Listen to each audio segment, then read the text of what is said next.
Hey guys, welcome back to the channel. Today we're doing something a little different. This is going to be kind of a blog style post video about life with an EV.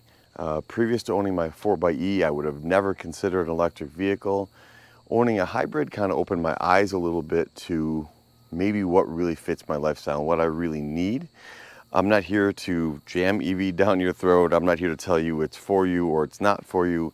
This is an open conversation about maybe some things of why you're not or why you are considering an EV.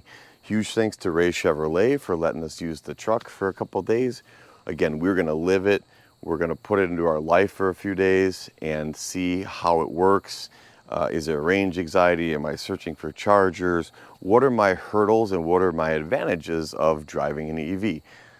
This is gonna be raw footage. This is gonna be real. So follow along and see what you think. Comment below. The reason this all started is a few weeks ago on my social media feed, if you follow me on Facebook, I made a public post and it was asking a question about EVs. Do you own one? Would you own one? If not, why not? And there was almost 200 comments from friends, followers, that really sparked a really good conversation. Some people weigh this way, some people weigh this way, some people just not sure, and everything in between. So I'll post a link to that. You can see some of the feedback, you know, everything from there's not enough chargers to there's not enough free chargers to I tow to I road trip, battery concerns. So we're gonna hit on all of these subjective or all of these hurdles that may be in your head and mine too. And so we're going to talk about them, and then we're going to see how this actually fits into my daily life and if it's something that would work for me. So we picked a truck because I personally already own a truck, so it kind of made apples to apples moves for me. So if I were to do an EV, I feel like it would be an EV truck because that's what would fit my lifestyle. So that's what we're going to plug in. It's the closest thing to what I currently drive. So follow along and see what you think. And again, this is going to be kind of a raw blog style, but it's going to be real. And we're going to show you some of the hurdles and advantages of driving an EV. So maybe we can help change your mind one way or the other, or at least we'll all learn a little something by the end of this video. So follow along and here we go. All right, so we're at 335 miles. I really don't need any more miles, but just for sake, I'm curious how long my charger takes to charge this vehicle. 69% in 335 miles. I'll take a picture of that. So let's plug it in. I guess you gotta undo that just to learn in here. Like we said, this is raw. All right, so let's see what happens. Initiating a charge. It's got a little plug there. There we go. All right, charge to 80%. All right, so 19 miles an hour is what it's saying it's gonna charge. So I need to go pick up my daughter in about 45, now 21 miles an hour. I don't know why it keeps changing. All right, so in 40 minutes, we're gonna see what percentage and mileage we're at. Right now, we're at 69% at 335 miles. So as we talked about earlier, this blog style video and like how electric fits into my lifestyle. So the reason we chose the Silverado was because, again, I drive a truck. So it matches to the best of, like, you know, I wouldn't go to an Equinox from this. So 702 horsepower, supercharged, gas guzzling, cannot pass a gas station. It's $150 to fill it up every time at 12 miles to the gallon. It's incredibly fun to drive, but like practicality of it is dumb. I'll be the first one to admit it. 0 to 60, you know, give or take 4 seconds, 4.5 seconds. So they're actually similar prices. They're actually similar 0 to 60 time. When it comes to probably being more practical, this actually has a bigger bed in it. You could actually fit an 8-foot piece of lumber, sheet of plywood in this bed and close the tailgate with that pass-through on the center. I mean, 450 mile range. I mean, even with a full tank of gas at like 30 some gallons of fuel, I'm at like maybe 300 miles of range. I get it. I can stop at a gas station. This you can't. But again, for my daily use, I don't drive it long distances. I don't drive to and from work and back. When we take a road trip, we don't take this because it doesn't make sense to take it at 12 miles to the gallon. Even on a highway, it's only 13 and a half. So we would either rent a car or take my wife's or take an RV. So like the more you kind of cycle through some of these things as far as how it fits your lifestyle, this does make sense. Now, we'll talk about some of the things that people are concerned about is, all right, well, what happens when the battery goes bad and you got to replace a battery at $20,000? Well, what happened if a motor went bad in that truck? That's more than $20,000. And that motor doesn't have an 80,000, mile or 10-year warranty like these batteries do. So there are things that you kind of really have to consider when it comes to an EV. Some people are just so, nope, not interested, don't want to hear anymore, that's it. And then there's others that are like, sorry, you have to go get gas. I mean, there's certainly both sides of the spectrum, but that's a little bit about like my comparison in the two. They're both really fun to drive. I will say there's something about hearing 702 horsepower startup that you don't get with that. So the comment about having the exhaust noises, I'm with you there, but I'm wondering like 10 years from now, will we be like, oh my God, this truck is so noisy, it sounds like an old beater. I don't know, will that be a thing? Will we miss this? Will we miss the noisy V8 engines? Maybe not. So, all right, so my test is gonna get interrupted because life. My daughter just texted me and said, hey, cheers ending early. Can you come get me? So here's where we're at. This is actually kind of cool. This will show you the voltage, current, how much energy we use. This is my app. That's what's left on my timer I set. We gained about 3%. And honestly, I accidentally hit end charging halfway through. So this didn't really work well, but it looks like you get about 21 miles per hour of charge. And according to this, my charger is giving me 11.5 kilowatt. We're gonna hit end charge. And charger turned off. Pull that guy out. And we will try this again when I get home. I still think the weirdest thing of the whole thing is just, oh, hood's open. Okay, I don't know how that happened. I think we can do that here. There we go. Close it. Oh, you gotta hold it. I guess that makes sense in case someone was standing there. So you gotta hold the button. Anyway, back what I was saying. I still think the weirdest thing for me is just getting in, putting your foot on the brake, and going. Let's talk about some of these comments that were on my Facebook page. And one of them was, I'll never own an EV because there are not enough free charging stations. There's not enough free gas stations either. I don't think that's a fair one, We talked about the exhaust noise. That one I get. So we're gonna go through some of these, and one of them that really sticks out to me that I'm not sure how to combat. Well, I take that back. One that seems like the more valid one is I live in an apartment and I can't charge at home. That one I understand. That could be tough. The only thing in my head is that you have to, either your employer has something that you can charge at, or you just make it part of your process throughout your week that you go and charge at a supercharger or whatever. For me, if 450 miles to a charge, I mean, I could easily go all week and charge once if you really think about that. And if you go to a supercharger, it takes you a little over an hour. Gotta think you would find something you could do for those weekly charges. Again, everybody's lifestyle is different. And I'm not advocating that electric is the way, but I think that I'm trying to, even in myself, it's not as horrible as some people make it seem out to be. It's not as it's not as much of an inconvenience as I thought it would be. I mean, for that matter, look what's over there.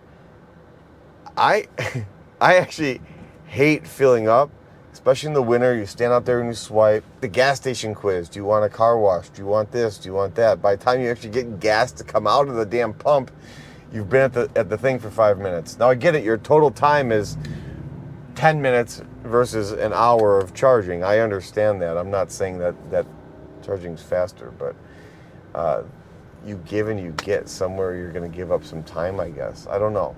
It's a different way of thinking. And again, I think so many people just be like, nope, not interested. And I say that because that was me. I was not interested. For me, the 4xe kind of turned me on to a little bit. Like, okay, I can live with this because I have a gas motor. I don't think I'd have range anxiety with a vehicle that had 450-mile range. I think that's a realistic number. What is this? How was cheer? Good. Why are you recording me? We're going to test the acceleration. Oh, that's kind of scary. What's scary? This acceleration on this thing. Oh, are you in the Silverado? Yeah. I think. I like feel in my tummy. We just did like abs. Like I feel.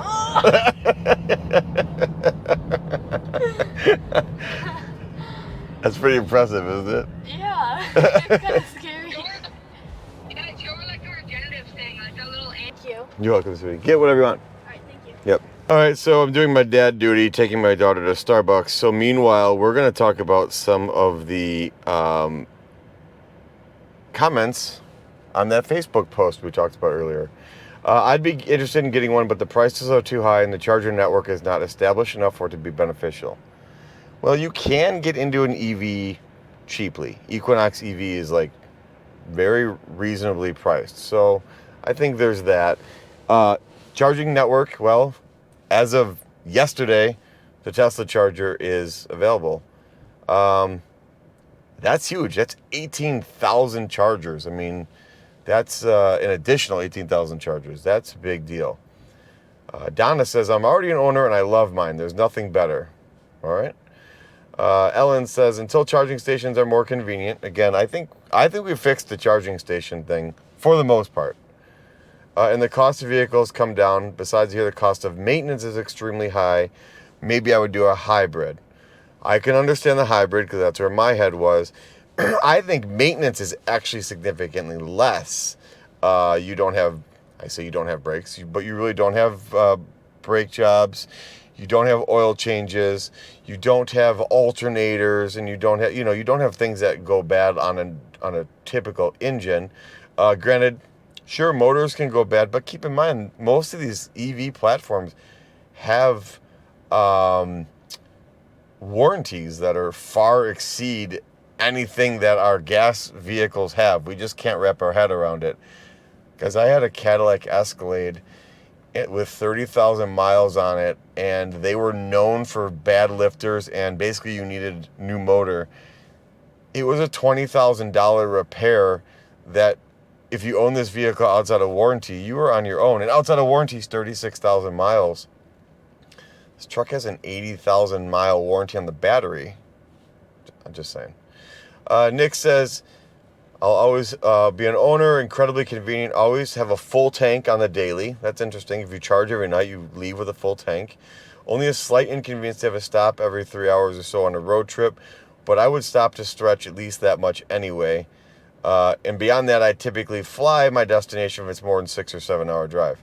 I kind of agree with that, although I don't stop every 3 hours. In our RV, I'm known to drive 20 hours straight.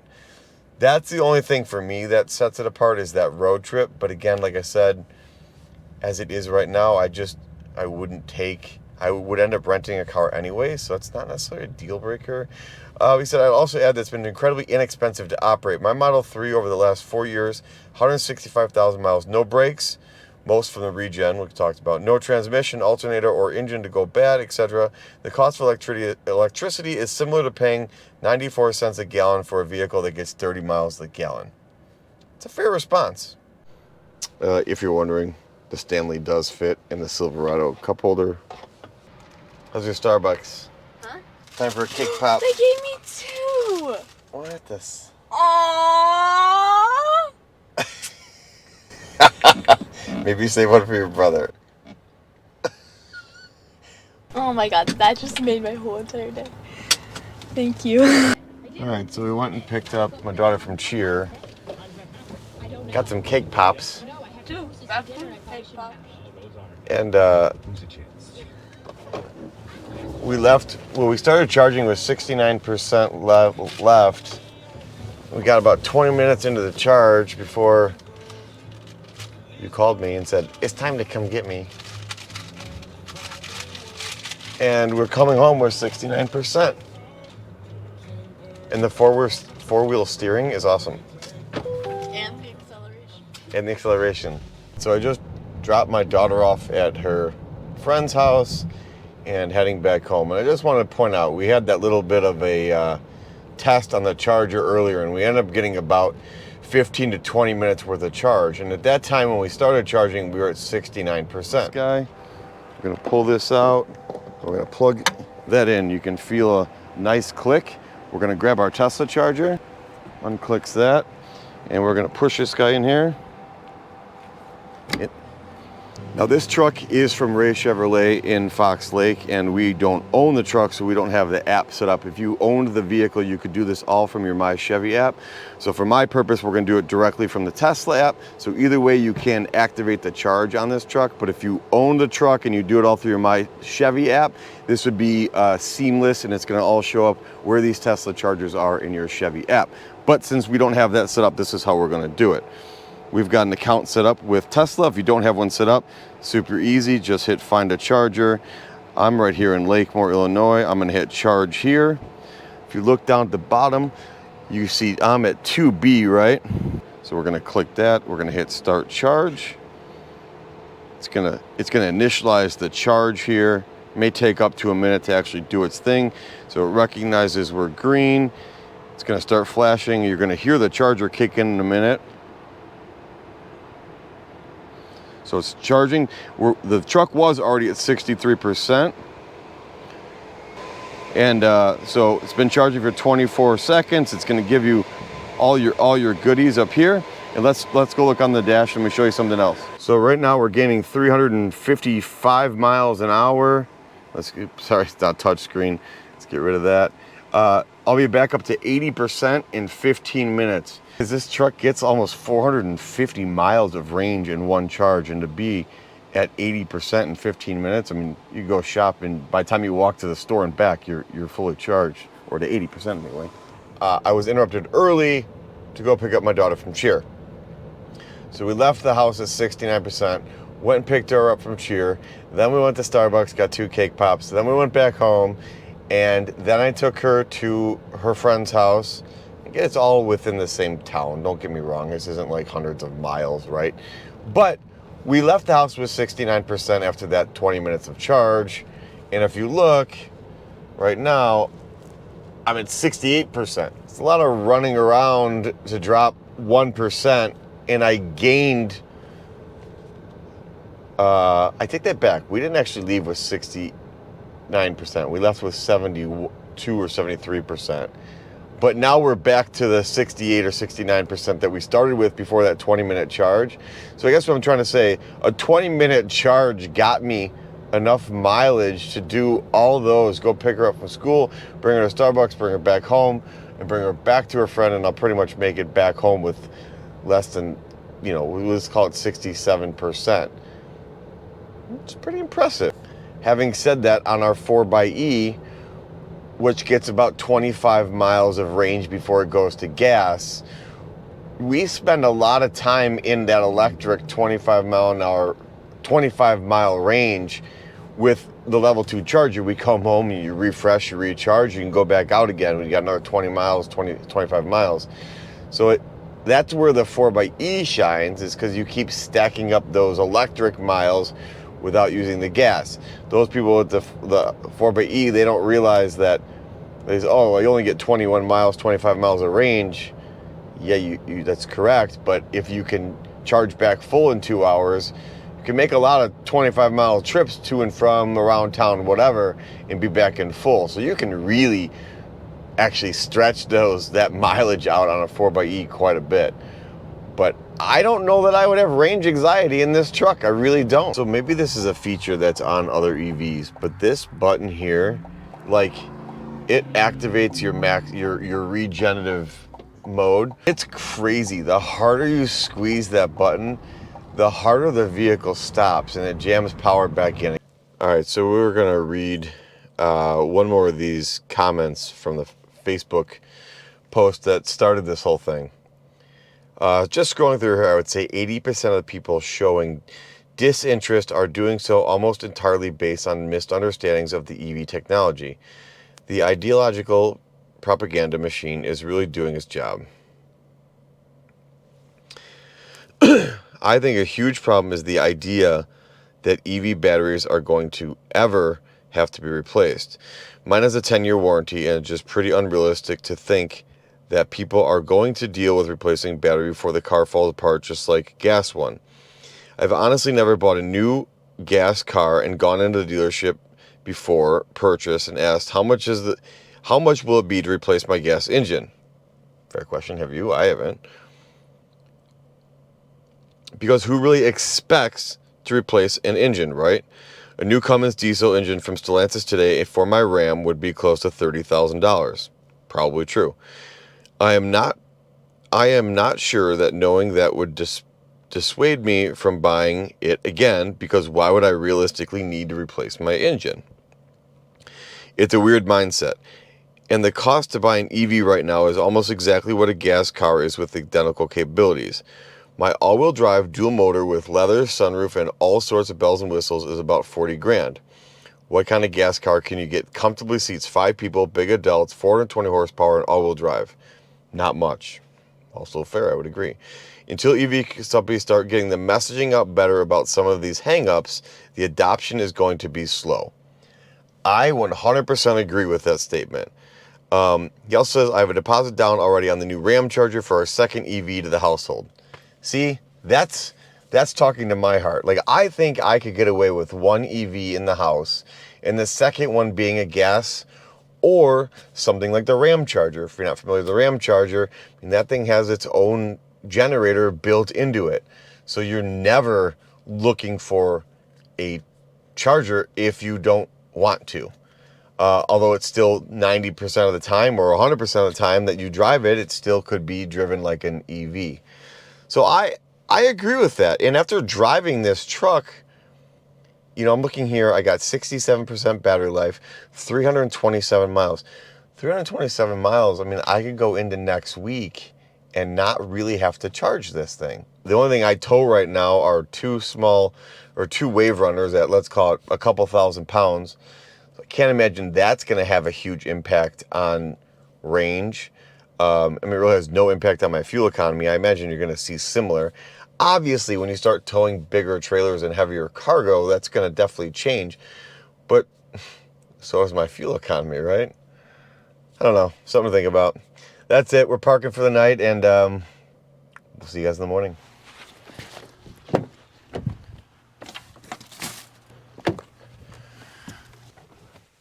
All right, so we didn't charge last night. Got in, touched the brake. AC's already pumping. I love it. 67%, and this is probably be the last day we're gonna have the truck. I was talking to my wife last night about EV and the truck, and you know, I said to her, never in a million years did I think I would even remotely be interested in one. And I have a friend who has 2 Teslas, and he's very much into the EV world, and he actually had Jeeps in the past, and it's interesting having conversations with them. And there's some people you can have a conversation with and you see both sides, and there's some that they can't see out of their lane, and it's, all right, this is gonna be a problem. I put the truck in neutral once trying to put the freaking wipers on. That's a matter of getting used to. Anyway, there's some people you can talk to, and It's either nope, I will never touch gas or electric, and there's some that say I will never go back, but you can't have like an actual conversation with. Don't be that person. There's a place and lifestyle for everybody. I think at the end of the day, really what boils down to is, what is your need? If you're someone that truly just always hauling trailers, always doing long trips, probably doesn't make sense. But if you drive less than a couple hundred miles a day and you can plug in every night, it probably does make sense. I think overall, the cost of them are coming down. The cost of ownership is coming down. I think the cost of running them is cheaper than gas. I think the hurdle of people saying, well, my battery is going to go bad, like someone else said, your engine can go bad. I had a car I got rid of because I was afraid I was going to get stuck with a hot potato of an engine out of warranty. Warranty on most of these batteries, the warranty on my wife's Wrangler battery was 100,000 miles or 10 years. Worst case, you're still assuming it's going to need a battery. It isn't necessarily the case. So at any rate, I think it's been interesting driving it. At no point did I ever have range anxiety. I thought like the range thing, I would constantly be looking at the mileage, and I'm looking down at it and I keep thinking 326 miles, and I think in my truck, I'm like, it says distance to empty, and I can't tell you how many times my truck's like 26 miles. I'm like, this is hundreds. And like someone else said, you leave every morning with a full tank if you wanted to charge it every day. I don't have to charge it every day. Now, I guess if I owned one, I probably would charge it every day just for the sheer fact of something came up and I needed to hop in my truck and go. I would have a 450 mile range, but I mean, that situation hasn't happened to me. So the other point my wife brought up was she hates, and I think we could all agree with this, she hates when she gets in her car in the morning and she's like, oh, the fuel light's on, I gotta stop and get gas. That's why she loves her 4xe. She's like, I can always get to work on electric and I'll just deal with the gas after work. She's like, I don't have to deal with it in the morning. Again, if you're plugged in, you're always leaving with a full tank every morning. You never have that gas light. You're never waiting at the gas station. There's two sides to it. Something called me right now and said, you got to get in your truck and you got to go to Florida right now. I could do it. And if you pull it up on Google Maps, it's going to add 4 hours to that trip. Grand scheme over a 1,300 mile trip, adding 4 hours isn't the worst thing. Wife and I and the kids took a trip to Florida once, and we were driving an F-250 diesel with a 24-foot trailer behind us. We made 17 fuel stops. It had the smallest fuel tank ever between fuel and kids, and we made 17 fuel stops. I can guarantee you I lost more than 4 hours in that trip in fuel stops. Gas isn't perfect either. Actually driving one and living with it for a few days, at the very least has opened my eyes to it's something that I think I could make work. And I think at the end of the day too, we have to think about it's change. If we got our hybrid vehicle, there was change. We didn't have to stop at the fuel station as much, but the tank in the Jeep is smaller, so we do have to stop on a longer trip more frequently. There's small changes. I don't know that they're necessarily good or bad changes, but if you owned an EV, I think you would just have to change the way you think. You should change your lifestyle a little bit to fit for the vehicle. We're so regimented to we just fill up in gas because that's all we've ever known. And I think that's where some people just get hung up. Well, no, I'm not changing. But the changes don't have to be bad. The change of leaving with a full tank every day isn't bad. The change on a road trip that you have to plan accordingly to maybe plug in. Again, it's not necessarily bad. It's just a change. I don't know. I'm curious what your thoughts. I know this video is probably long-winded and weird. Definitely a different style, but I didn't know how else to put this out and start a conversation. I'll leave the link again to that the post that started this whole conversation. But yeah, I guess I'll say is this opened my eyes to owning an EV. And I think for 90 9% of my driving habits or lifestyle, an EV would make way more sense. Filling up a $150 fuel tank every time I stop is not cheap. Bringing the Silverado back here to Ray Chevrolet in Fox Lake. Huge props to them for letting us take it and do the video on it. If you're looking for a dealer, family owned, no pricing games, no BS, right here in Fox Lake. So after, again, I charged it, the only 2 times I charged it were the few minutes at the Tesla charger, which we showed in the video when we did the first night Tesla was revealed, and then like the 20 minutes at my house showing 60%, 300 miles left. Range on this thing is crazy, which is awesome. All I'm gonna say is consider driving one and make up your mind there, but I'm not gonna lie, I could see this working into my lifestyle pretty easily. And I was definitely an anti-EV person, for whatever that's worth. So hey, thanks for watching this long video and listening to our story. As always, like and subscribe, and we'll see you on the next video for more content.